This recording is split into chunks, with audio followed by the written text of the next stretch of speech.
I am utilizing the Bit Integrations plugin to establish a connection between these two platforms. Let's go to Bit Integration Dashboard. Create integrations. Search and select eForm.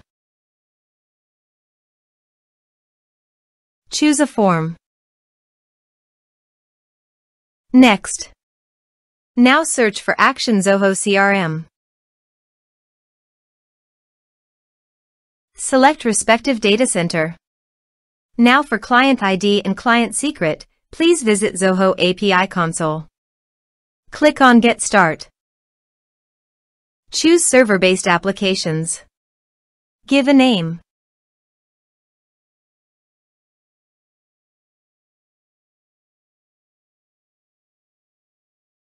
Copy homepage URL and redirect URL from authorization page.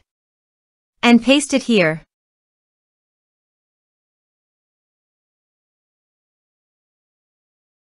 Now click on Create. You can see client ID and client secret. Copy this and paste it in authorization page.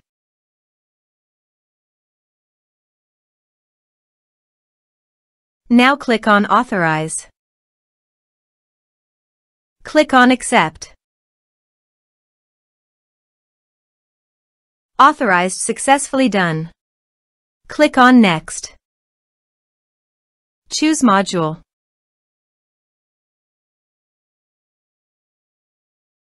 Now map the fields.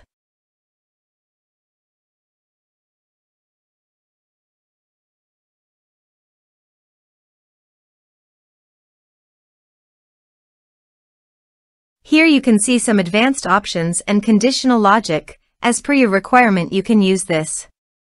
Click on Next. Our integration successfully done. Click on Finish and Save. Let's submit the form.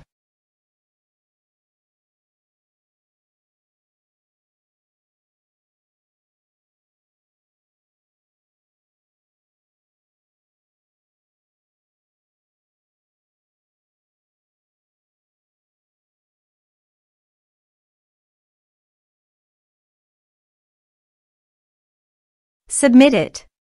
Form submitted successfully. Let's go to Zoho CRM. On Lead module, reload this page. You can see data is created in Lead module. This way you can create integrations. Thanks for watching.